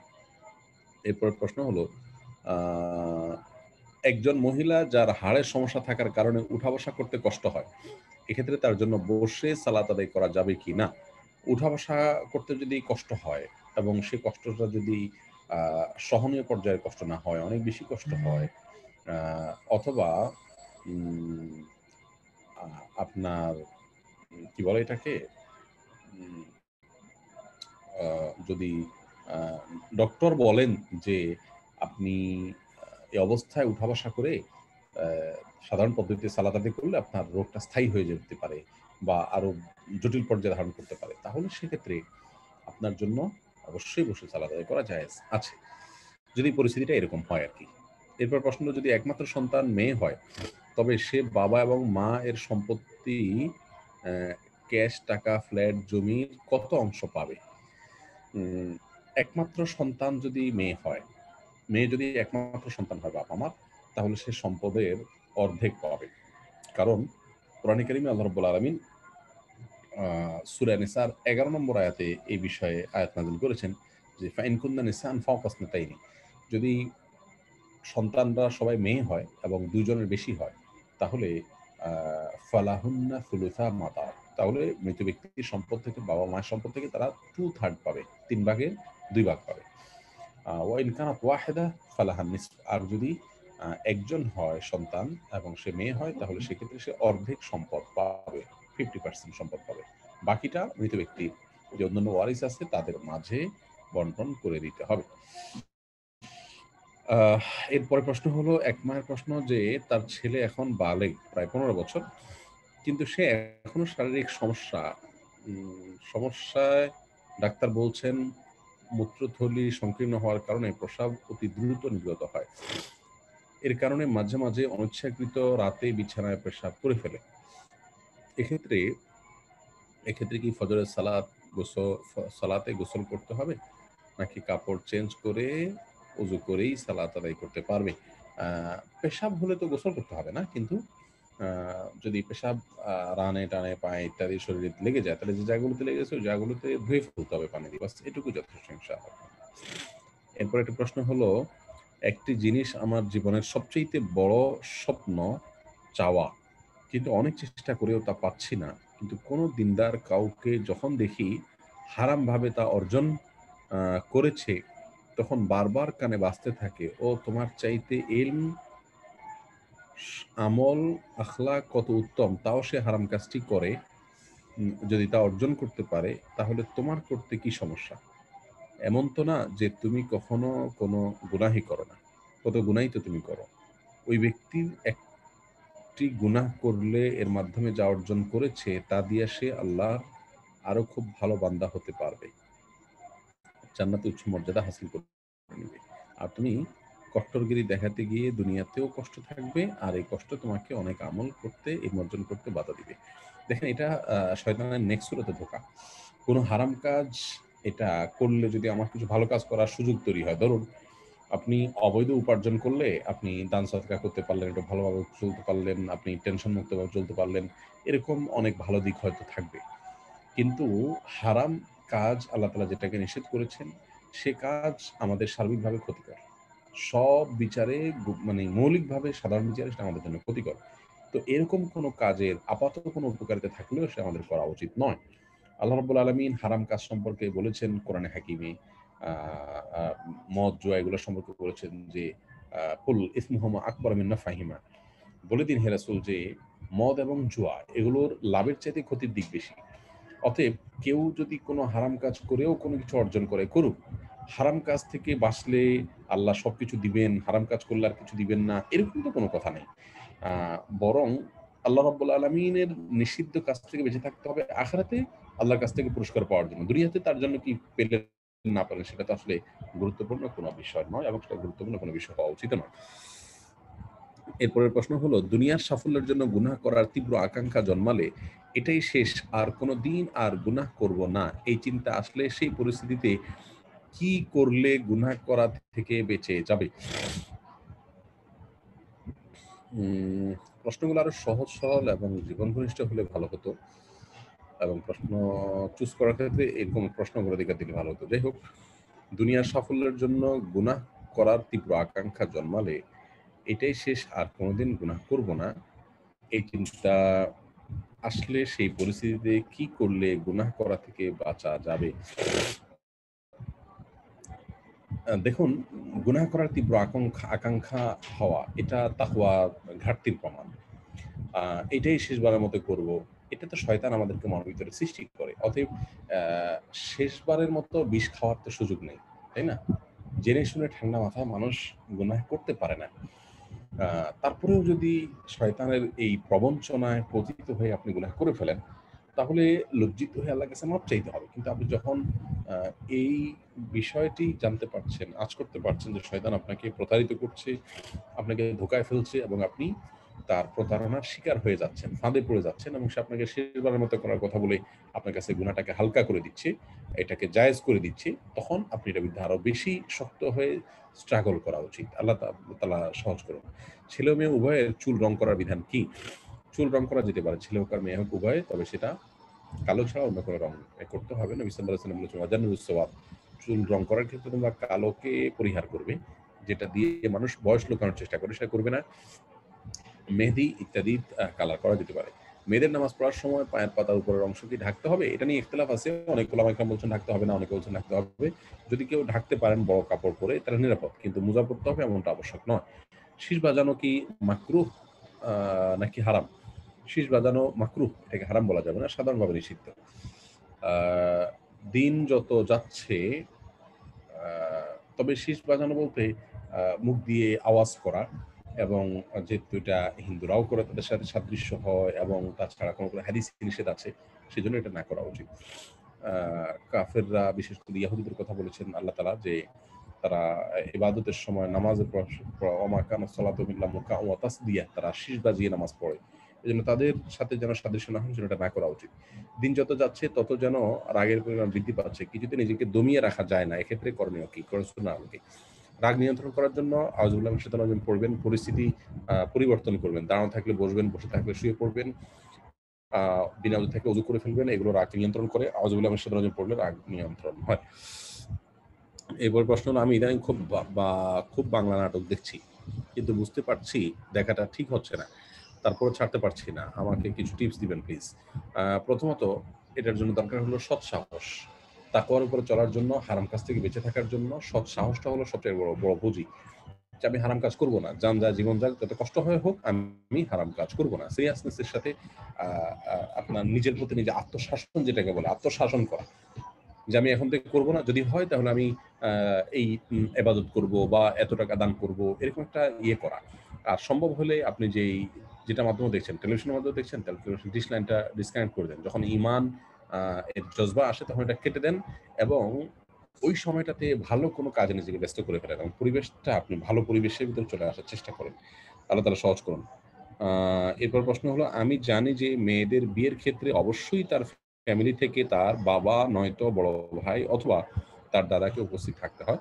কিন্তু যদি এমন হয় যে ছেলে এবং মেয়ে উভয়ের বাবা মা তারা এই মুহূর্তে তাদের বিয়ে দেবার জন্য রাজি নন, উভয় বিয়ের জন্য উপযুক্ত, সেজন্য তারা তাদের বাবা মাকে যদি না জানিয়ে আপাতত বিয়ে করে রাখবে এবং যে যার বাসায় থাকবে পরবর্তীতে জানাবে এমনটা ভাবছে, সেক্ষেত্রে মেয়ের পরিবার থেকে শুধু যদি তার বড় বোন বিয়েতে উপস্থিত থাকে, বিয়েটা ভালো হবে কিনা, অভিভাবকের যে শর্ত বিয়ের জন্য দেওয়া হয় সেটার জন্য বড় বোন বা মা থাকাতে কিছু বা থাকা না থাকাতে কিছু আসবে যাবে না, তাদের সম্মতিটা বিষয় না। আর উপস্থিতিটা মূল না, মূল হলো সম্মতিটা। বাবা যদি সম্মত হন তাহলে হবে। এখন বাবা যদি ছেলে বা মেয়ে গুনাহে লিপ্ত হয়ে যাচ্ছে, এরকম জটিল পরিস্থিতি হয়েছে, বয়স হয়েছে অনেক আগেই, তারপরেও দুনিয়াবি অজুহাত দিয়ে তাদেরকে বিবাহ করতে দিচ্ছেন না এবং সেও সবর করতে পারছে না, গুনাহে লিপ্ত হওয়ার মতো সংখ্যা তৈরি হচ্ছে, তাহলে সেক্ষেত্রে বিকল্প হিসাবে স্থানীয় মসজিদের ইমাম বা দিনী কোনো প্রতিষ্ঠানের দায়িত্বশীল কোনো আলিম, কাউকে, কোনো দিনদার মানুষ, কোনো দায়ী কাউকে অভিভাবক বানিয়ে বিয়ের যে ফরম্যাটের কথা বলেছেন এই ফরম্যাটে বিয়ে তারা করে রাখতে পারেন।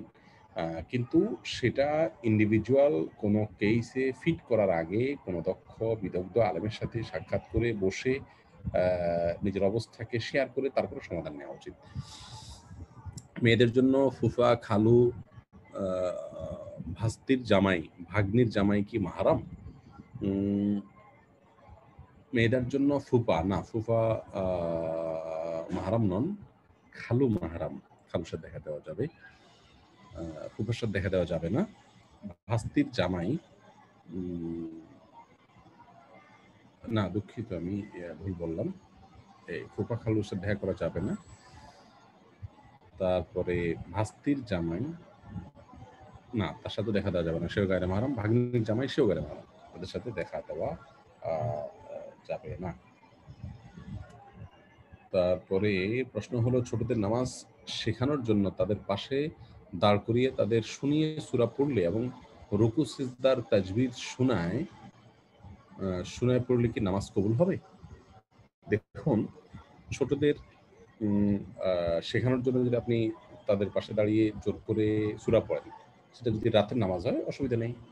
মাগরিবের পর থেকে নিয়ে এশা পর্যন্ত যত নামাজ পড়বেন সেগুলোতে এটা আপনি প্র্যাকটিস করতে পারেন, কিন্তু দিনের নামাজ এটা করা উচিত হবে না। আর রুকু সিজদা যদি তাদেরকে শোনায় পড়তে চান তাহলে নামাজের নিয়ত করবেন না, সূরাতেও পড়তে পারেন জোরে, নামাজের নিয়ত করবেন না, জাস্ট প্র্যাকটিস করতেছেন, দেখাচ্ছেন। নিয়ত করবেন এভাবে যে আল্লাহ আমি নামাজ পড়ছি না, জাস্ট নামাজের ট্রেনিং দিচ্ছি, সেই হিসাবে আপনি জোরে সূরা কেরাত, রুকু, এই তাসবিহ তাহলিল এগুলো করতেই পারেন, কোনো অসুবিধা নেই। আর যদি আপনি নামাজের নিয়ত করে দাঁড়ান তাহলে সেটা রাতের নামাজে শুধু করতে পারেন, তাও সিজদা বা রুকু তাসবিহতে না। এক্ষেত্রে সবচেয়ে সহজ বুদ্ধি হলো আপনি এটাকে নামাজের নিয়ত করবেন না, আল্লাহু আকবার যে বাঁধবেন, নিয়তটা নামাজ পড়ছেন সেই নিয়ত করবেন না, বরং আপনি এটাকে জাস্ট কি বলে ইয়ে হিসাবে, আপনার ট্রায়াল হিসাবে, ট্রেনিং হিসাবে নিয়ত করবেন। এরপর প্রশ্ন হলো, কোরআন শরীফ কি কলমের দাগ দেওয়া গুনাহ হবে? কোরআন শরীফে কলমের দাগ দেওয়া উচিত না, উচিত হবে না। কারণ হলো কলমের দাগ যদি আপনি দেন তাহলে সেক্ষেত্রে আল্লাহর কালামের মধ্যে কোনটা আল্লাহর কালামের অংশ, কোনটা অন্য কিছু, সেটা বোঝা অনেক সময় কঠিন হয়ে যায়, জটিল হয়ে যায়। সেই জায়গা থেকে এটা করা উচিত নয়, বরং পেন্সিল কিছু দিয়ে দাগ দিয়ে পরে সেটাকে মুছে ফেলার যে ইয়েটা সেটা হতে পারে। এর বাইরে আপনার সরাসরি কোরআন দিয়ে দাগ দেওয়া উচিত নয়। আর কিছু লেখা তো মোটেই উচিত নয়, কারণ কোরআনের সাথে তখন আল্লাহর কথা কোনটা, মানুষের কথা কোনটা অনেক সময় মিশ্রণ হয়ে যাওয়ার সম্ভাবনা থাকে। আপনি হয়তো বাংলা লিখেন, কিন্তু একই জিনিস যখন জায়েজ হবে তখন কোন আরবিয়ান আরবিতে লিখবে, তো নানা রকম সমস্যা তৈরি হবে। তাছাড়া আল্লাহর কালামের সম্মানার্থেও এটি করা উচিত নয়। আপনি যদি কোনো গুরুত্বপূর্ণ বিষয়কে সাইডে দাগ দেন এমনভাবে যে কোরআনের সাথে মেশার কোনো সম্ভাবনা থাকে, তাহলে সেটা করতে পারেন। কিন্তু সেক্ষেত্রে অনেক দায়িত্বশীল হওয়া উচিত। আচ্ছা, এরপরে আমাদের শীটের প্রশ্ন শেষ, কিন্তু এখানে মেসেজে অনেক কয়েকজন প্রশ্ন করেছেন, আমরা সেগুলোর উত্তর দিতে পারি। একটা প্রশ্ন আমি দেখতে পাচ্ছি একজন করেছেন, অনেক আলেম বলছে বিয়ে তালাক সব হয়ে, সরি, প্রশ্নটা হলো, এই বিয়ের কিছুদিন পরে আমাদের ঝগড়া হয়, পরে এই পর্যায়ে মেয়েটা তালাক না নিয়ে কোনো কথা শুনে না, এক পর্যায়ে একবার ৩ তালাক দিয়ে দেয়া হয়, আমাদের কোনো শারীরিক সম্পর্ক হয়েছিল না। দুঃখিত, এর পুরো প্রশ্নটা আসে নাই। রিজু ভাই, আমাদের এখানে আমি তো ভাবলাম যে মেসেঞ্জারে কোনো প্রশ্ন আসছে, কিন্তু মেসেঞ্জারে পূর্ণাঙ্গ কোনো প্রশ্ন আসেনি। তাহলে কি আমরা আরো কোনো প্রশ্ন নিতে পারি কিনা? আরো 5-7 মিনিট আছে।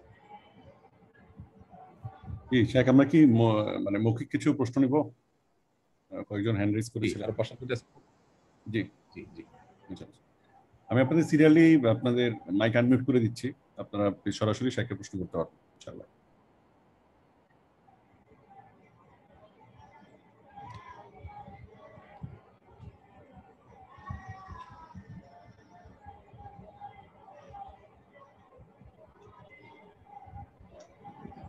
আসসালামু আলাইকুম ওয়া রাহমাতুল্লাহ। শাহিদ আসসালামু আলাইকুম। জি বলেন।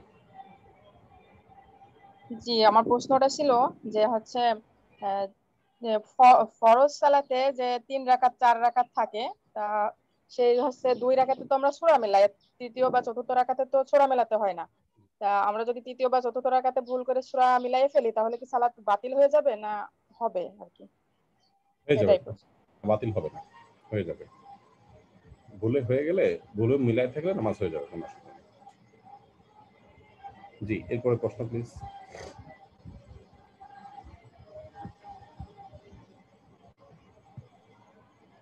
আসসালামু আলাইকুম। ওয়ালাইকুম আসসালাম ওয়া রাহমাতুল্লাহি ওয়া বারাকাতুহু। জি। শায়েখ, আমি জানতে চাচ্ছিলাম সেভিং সার্টিফিকেট থেকে অর্জিত যে ইন্টারেস্ট বা আদার্স যে ব্যাংকিং সোর্স থেকে নন ব্যাংকিং যদি কোনো কারণে যে ওখান থেকে যে ইন্টারেস্টটা যে আসে, ওই ইন্টারেস্টটা আমি গুনাহ থেকে বাঁচার জন্য যে কোনো খুব প্রয়োজন কোনো মানুষকে আমি যদি দিয়ে দিই, তো সেক্ষেত্রে যে নিচ্ছে তার কাছে কি এটা হালাল হচ্ছে কিনা? কারণ তাকে তো আমি এক্সপ্লেইন করে দিচ্ছি না যে এটা আমার কোন সোর্সের টাকা আমি তাকে দিচ্ছি। তো সাধারণত দেখা যাচ্ছে কোনো দুরারোগ্য ব্যাধি এরকম কোনো পেশেন্টকে আমি দিচ্ছি, অথবা কারো খুব প্রয়োজন, দোকানে মাল তোলা প্রয়োজন, এমন মানুষকে আমি এই টাকাগুলো আমি তাদেরকে প্রোভাইড করছি। তো সেক্ষেত্রে তাদের জন্য জায়েজ হচ্ছে কিনা, আর আমার তাকে এক্সপ্লেইন করতে হবে কিনা যেটা কোন সোর্স অফ ইনকাম। ধন্যবাদ। হারাম উপার্জিত সম্পদ তার মালিকের কাছে পৌঁছে দেওয়া সম্ভব না হলে আমরা সেটা কোনো একটা কল্যাণমূলক খাতে দান করে দিতে পারি। তারই অংশ হিসাবে কোনো গরিব মানুষকে আপনি দিতে পারেন, কোনো অসুবিধা নেই। তাকে আপনি ব্যাখ্যা করে দেওয়ার কোনো প্রয়োজন নাই যে এটা হারাম টাকা, আমি মালিকের কাছে পৌঁছতে পারছি না বিধায় তোমাকে দান করছি, এটা বলে দেওয়ার কোনো প্রয়োজন নেই। এটা তার জন্য সম্পূর্ণ হালাল হবে। কারণ আপনি, আপনার জন্য এটা ভোগ করা হালাল হলেও তাকে তো আপনি দান হিসাবে দিচ্ছেন এবং এই মালিকের তরফ থেকে দান হিসেবে দিচ্ছেন। অতএব এটি তার জন্য হারাম হবে না এবং তাকে বলে দেওয়ারও কোনো প্রয়োজন নেই। জি।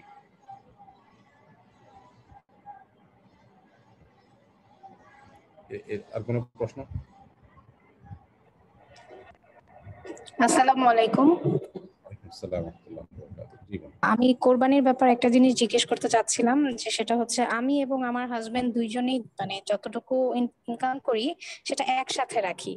তো এই আমরা কোরবানিতে 1 ভাগ দিতে সামর্থ্য রাখি। তো এক্ষেত্রে কার পক্ষ থেকে কোরবানিটা হচ্ছে, আমার হাজবেন্ডের পক্ষ থেকে নাকি আমার পক্ষ থেকে? কিন্তু 1 ভাগের বেশি আমরা আলাদা আলাদা দুজন দিতে সামর্থ্য রাখছি না। যে কোনো একজনের তরফ থেকে দিবেন, পুরো পরিবারের তরফ থেকে এটা যথেষ্ট হয়ে যাবে ইনশাআল্লাহ। ধরুন আপনার স্বামী কোরবানি দিচ্ছেন, তিনি পরিবারের কর্তা, উপার্জনকারী। তার উপার্জনের দ্বারা তিনি কোরবানি দিতে পারছেন না পুরোপুরি, আপনি তাকে জাস্ট কিছু অর্থ দিয়ে হেল্প করলেন, তাহলে আপনি তাকে দান করার সওয়াব পাবেন। আপনি তাকে দান করলেন, কোরবানির মতো একটি ইবাদত করার জন্য তাকে সহযোগিতা করলেন, সেই সওয়াব আপনি পাইলেন। কিন্তু দানের যে ইয়েটা কি বলে এটাকে, কোরবানির যে বিষয়টা, কোরবানিটা দুজনের তরফ থেকে হবে না, কোরবানি তো একজনের তরফ থেকে হবে এবং বাই ডিফল্ট তার মাধ্যমে আপনারা পুরো পরিবারই কোরবানির দায় থেকে মুক্ত হয়ে যাচ্ছেন। কিন্তু এখানে দুজন মিলে এক শরিক দেওয়ার কোনো সুযোগ নেই। উনি কোরবানি দিলেন, আপনি তাকে শুধুমাত্র অর্থ দিয়ে হেল্প করলেন। যেমন ধরেন একজনের হজ করতে যাচ্ছে, তো হজে তার সাফিসিয়েন্ট অ্যামাউন্ট নাই হজ করতে যাওয়ার জন্য, আপনি তাকে হেল্প করলেন, তাতে হজটা তারটা আদায় হবে, আপনি হেল্প করার সওয়াব পাইলেন। মানে এই নয় যে দুজনেরই 50-50 হজ আদায় হয়ে যাবে, এরকম কোনো সুযোগ নেই। একই কথা এখানেও প্রযোজ্য হবে। জি।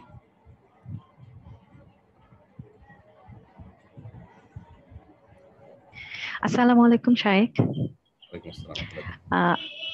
এটা হচ্ছে জাকাত বিষয়ে আমি একটা কোশ্চেন করতে চাচ্ছি, যে আমার এক রিলেটিভের মানে প্রশ্ন, সেটা হচ্ছে যে তার ভাই আগে দিনদার ছিলেন, নামাজ পড়তেন এবং তালিমে যেতেন বা বিভিন্ন ওই যে চিল্লায় যেতেন, বাট এখন যেটা হয়েছে উনি একটু মিসগাইডেড হয়ে গেছেন। এখন ওই যে মারুফত কি যেন বলে, ওই যে পীর ধরে বা এরকম কিছু আর কি, নামাজ আর ওভাবে পড়ে না, পীরের কি কি সব করে, আর বিভিন্ন যে দরগা না এগুলো কি বলে কোথায় যায় আর কি, মাজার কোথায় কোথায় এগুলোতে যায়, কিন্তু উনি কোনো কাজ করেন না তেমন সংসার চালানোর জন্য বা কিছু।